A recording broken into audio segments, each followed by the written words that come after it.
Hello guys, magandang gabi. Andito na naman ako, magpukwento lang ako sa inyo kung anong nangyari sa akin ngayong araw na to sa trabaho namin. Kauwi ko lang kasi galing sa trabaho. Ikwento ko lang sa inyo na may nangyari sa trabaho namin na pati kami ay nawindang. Biruin mo, yung likod ng building namin na pinagtatrabahuan namin, nasunog. Alam niyo ba kung bakit? Nang dahil daw sa sigarilyo.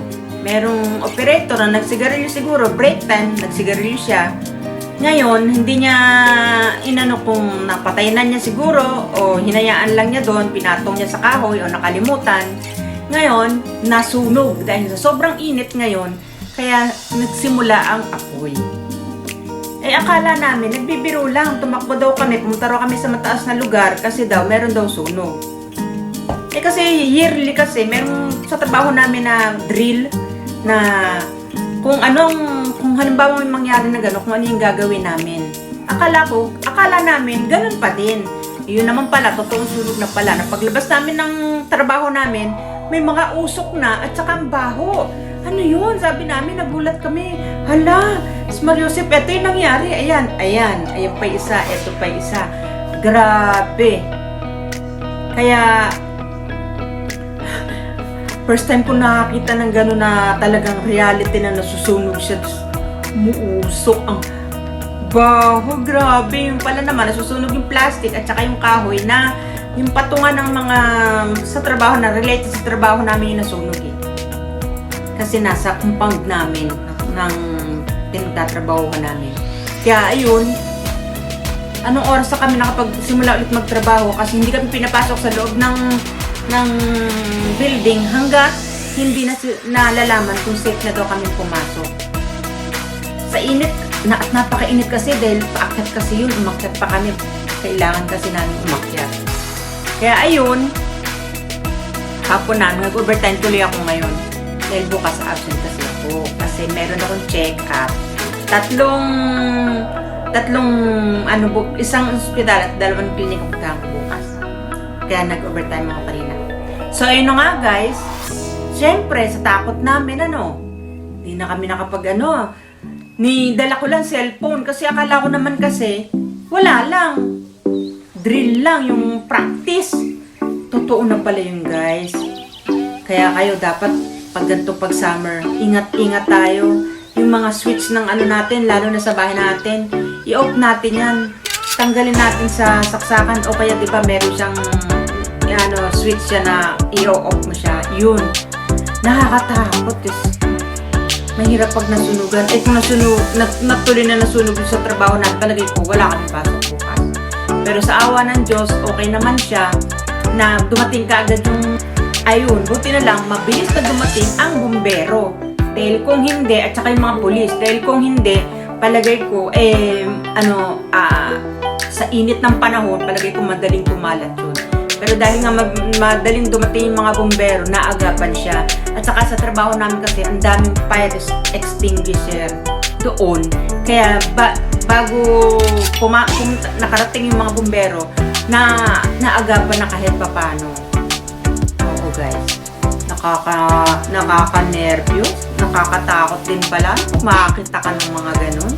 Hindi mo akala mo kung sa mga pelikula nangyayari din pala sa totoong buhay na nakakatakot pala talaga. Dahil pag mga sunog, wala kang magagawa. Kundi tumakbo ka lang, matakot, iiyak ka, mga ganun lang talaga. Kasi wala kang magagawa eh. Apo yung kalaban mo, tao ka lang, di ba? Mahirap talaga guys, grabe.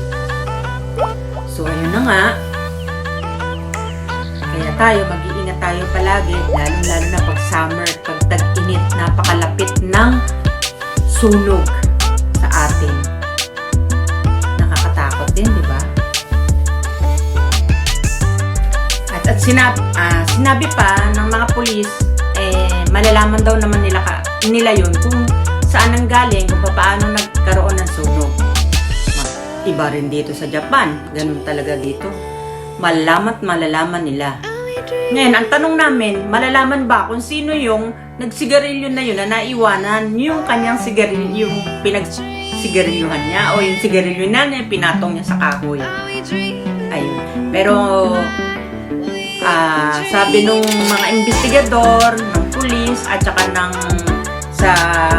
sa bumbero, may daw, malalaman daw nga yung kung papaano nangyari yung sunog. Saka, meron daw CCTV pala sa likod, magkaganon daw sa namin, sa likod ng building namin. Kaya makikita din daw kung sino yung may gawa nun. Sino kaya yun? Kaya pala kanina sa trabaho namin, sino yung mga nagtatabako dito? Hindi naman ako nagsisigarilyo eh. Marami nagtaas ng kamay. Bahala sila dun. At saka kanina in-interview kami sa isa sa trabaho namin. Tinawag kami sa isa. Mula pagpasok mo sa umaga, ano yung ginawa mo hanggang nagkaroon ng sunog na yun. Eh ako, anong ginawa ko? Wala. Pag sundo sa akin dito, punta sa trabaho, pasok ako sa loob, nag-check ako ng temperature ko, yun yung sinabi ko.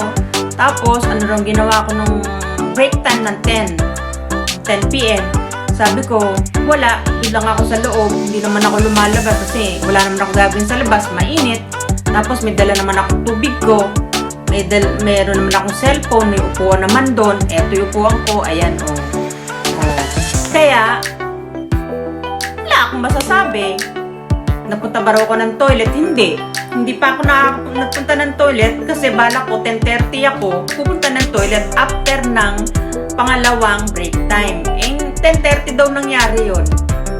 Sabi ko hindi ako lumabas. Dito lang ako. Hindi ako lumalabas kasi wala naman ako gagawin sa labas. Ang init, hindi naman ako naninigarilyo. Hindi naman ako kakain. Pahinga lang ng 10 minutes. Bakit pa ako lalabas? Saka nakikita naman nila kami pagka break time, kung sino yung nananghalian, kung sino yung hindi lumalabas pag break time. Tanungan, sino yung mga nagsisigarilyo dito? Ang dami nagtaas eh. Kami marami din kami mga hindi naninigarilyo, may mga Japanese din. Tsaka may kasama akong Indonesian gin. Ayun, hindi kami nagsisigarilyo kaya safe kami. Kasi sila, tatanungin sila yung mga naninigarilyo. Kami nga, mga hindi naninigarilyo, tinanong na kanina eh. In-interview kami isa-isa. Wala naman akong masasabi dahil hindi naman ako lumabas talaga ng 10 o'clock. Doon lang talaga ako. Hindi rin ako napunta ng toilet hanggang 10:30. Kaya, I don't know. Sabi ko, wakaranay. Hindi talaga alam kasi hindi talaga ako lumabas. Pag nag-break time ng 10, dun lang ako sa loob. Meron naman akong maliit na, halimbawa, may dala akong biskwit, may tubig naman ako sa loob. Pag mapasok na ako, nagdadala na ako ng tubig. Kaya, wala akong yoji, wala akong appointment para lumabas ako. Dun lang ako sa loob. Kaya tayo guys, ingat-ingat tayo. Iwasan natin, kung maaari lang, yung mga nagsisigarilyo. Talagang bago natin ang pinakamaganda kasi niyan yung inyong ashtray may tubig para pagkatapos ng manigarilyo, dut nyo dun sa tubig, wala nang masusunog. Safe, diba guys? Sa mga naninigarilyo yun, sa mga tulad natin naninigarilyo, wala tayong problema. Ang problema natin, yung kasama natin sa bahay kung naninigarilyo, ay kasama tayo sa masusunugan, diba? Kaya iingatan din natin yung mga kasama natin, mga sigarilyo, pagsasabihan din natin, aanuhan din natin dahil pag mahirap ang nasusunugan. Hindi ba guys? So, yun na nga guys. Maraming salamat ulit sa inyo. Pakikinig dito sa kwento ko kung ano yung nangyari sa akin itong maghapon na to sa trabaho namin. See you guys. Maraming salamat ulit sa pakikinig. Bye-bye. Magpapahinga na muna ako. Kailangan magpahinga dahil pag-roll. Bye-bye! See you na! Please subscribe, like, and share. Bye!